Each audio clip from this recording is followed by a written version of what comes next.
Hello everyone, welcome back to the Call for 1942 Italian 100 Player Let's Play series. So we're back on, I think, episode 13 it is, and on day 16. And let's just first go over the victory points and the strongest armies. So we have, so after Cuba held the spot for 2 days, well I held the spot for like almost a week before that, but we have finally reclaimed the number one spot in terms of victory points back, 4 points out of Cuba. So that's obviously great.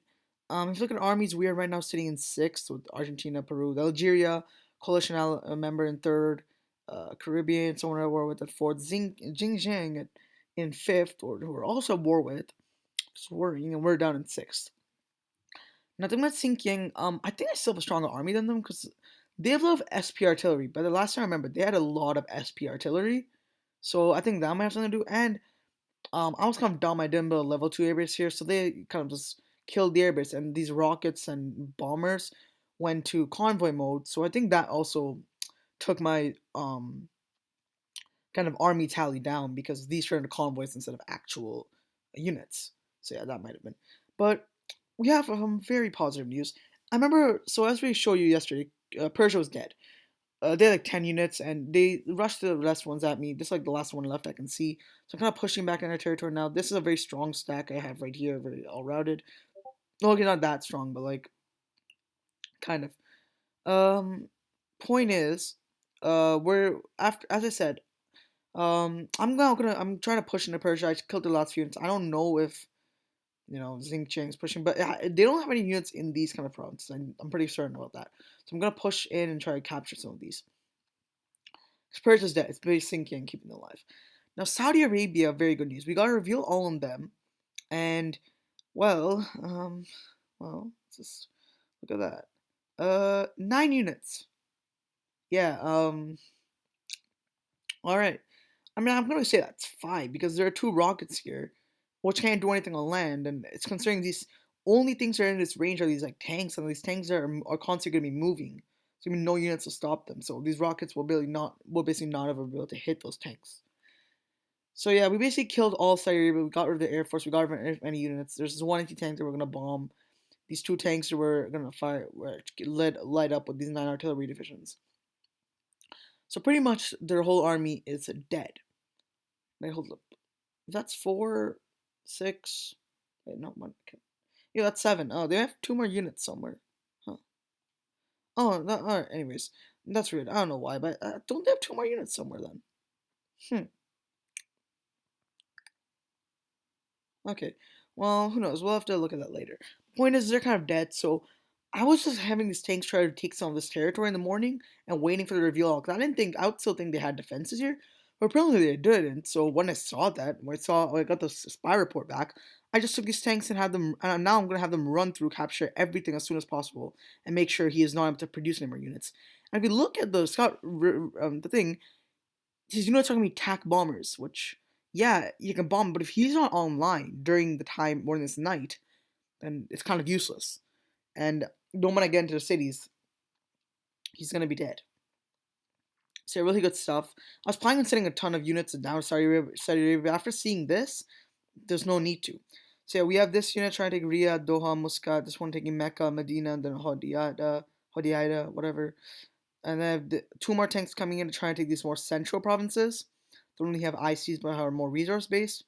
And we're gonna have one tank trying to take back Joff, which rebelled, and one tank trying to take Al Kuwait and these surrounding areas.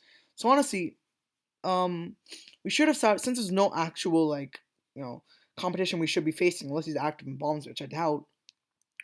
We should have all of Saudi Arabia taken over in a matter of a day. So next episode, you're pretty much going to see all of Saudi Arabia taking over. Maybe a few parts like Oman or a few provinces will be still left, but basically Saudi Arabia is going to be dead by the next time you watch this episode, which is great. Persia too. The next episode I'll probably have like half of Persia actually taken. I have units there, not just one tank. But I'll probably have like Karaj, Dinan, or this kind of area taken over, which is really good stuff. So yeah, we're making a lot of progress. We're gonna finish off Saudi Arabia, get a lot of oil because we do need some oil. We're not making too much. Considering the amount of planes and tanks and navy we're using, we need oil. So Saudi Arabia will provide us with a ton of oil provinces, and that will help the economy a lot. I mean, actually, they'll put us one, two, three, four, five, six provinces, which is amazing, and further like four more from Iran. So you can get 10 oil provinces, which is going to be amazing.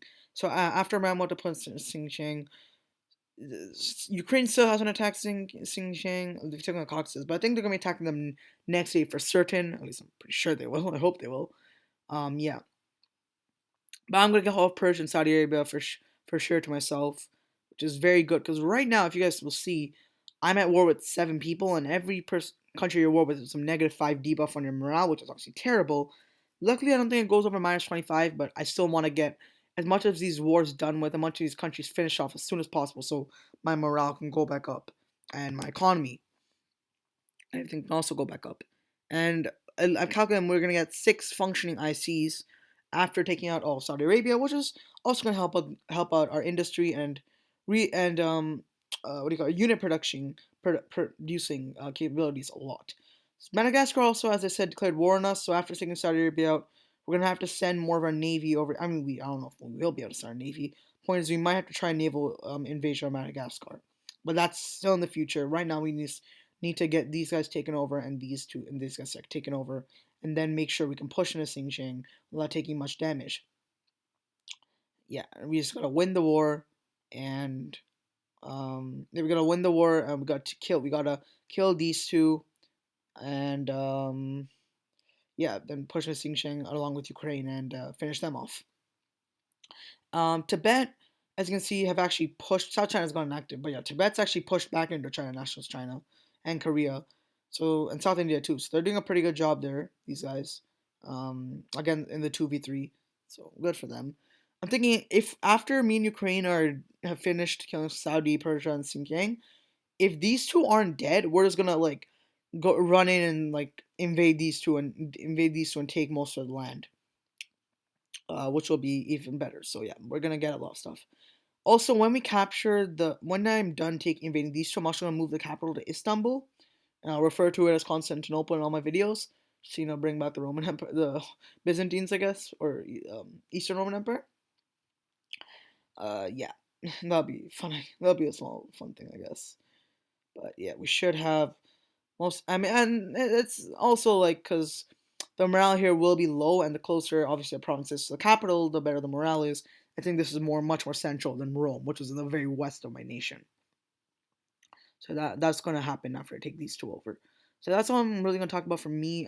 Actually, let's go into production. Actually, if we go into production, we're making a lot of attack bombers. We're actually at war with what's their name?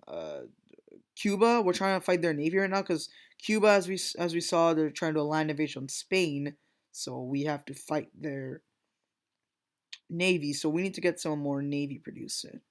But we're also going to have some tanks and other stuff going as well because you gotta have the variety of units. Let's get an interceptor out, and that's all my functioning ICs. Oh no, these two, which I guess we could. Most of I still have to be repairing that airbase, so let's just do a quick anti-tank, and we don't have oil, so there's that, I guess. But yeah, we're also gonna take this province out, which is good. But still, 2 Saudi Arabian units, which I don't know where they are, but I'll have to go find that later on. Let's talk about the Caribbean invasion for now, actually. So the Caribbean sent a shitload of units in. They actually sent like 13 planes in with no airbase that they would function on. I think those got killed. So yeah, they had a stack which, as I said, it was like the 3 battleship and 2 cruiser stack. Apparently, it had subs, and I'm kind of dumb to assuming they wouldn't be because obviously you can't see subs unless you actually get combat. So I sent some subs in, and they got killed. But yeah, now I'm regrouping with more subs so I can actually do some damage this time. Spain was able to recapture Sevilla and Cordoba. But yeah, you can see there's just 11 stacks of anti-airs and some other stuff trying to embark. But there's also this stack, and this. Okay, also this. It's a lot of units here, but Spain should probably be able to deal with them, but it'll take. So we'll be able to kill a lot of Caribbean units, but Spain will also probably take some casualties. Caribbean do have a big navy, that's for sure.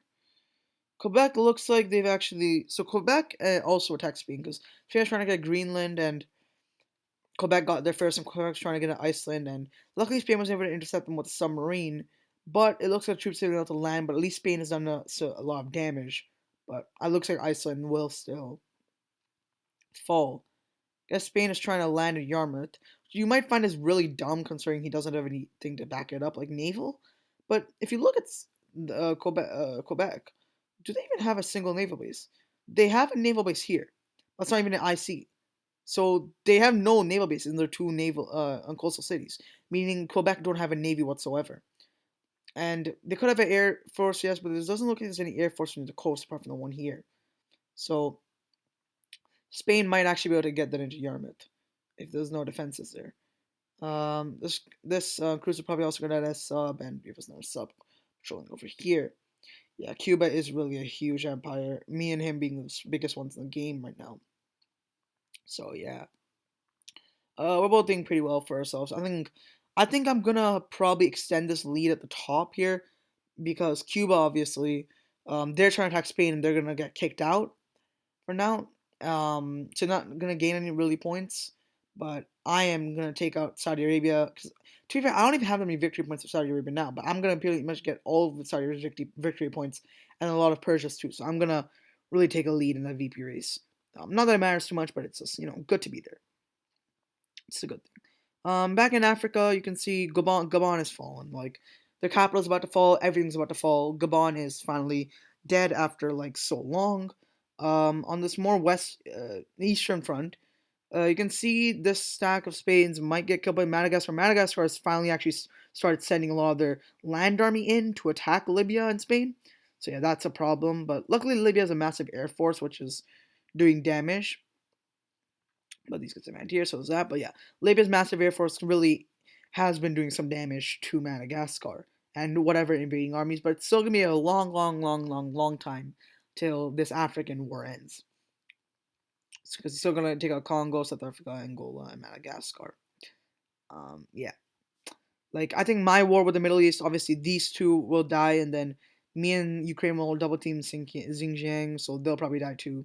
Then we can finish up these two. So I think our war will end much quicker than Africa's war because they've kind of been in a stalemate with these kinds of, apart from the Gabon side, but on this eastern side, they've kind of been in a stalemate like around this border for the last like 3 4 days. So yeah. You don't know. In terms of armies, I have 118, but I'm going to show you that. But yeah. And that should be for today's video, guys. If you want to be updated on the future videos in the series, make sure to subscribe. So thank you guys for watching. Make sure to like and subscribe, and peace.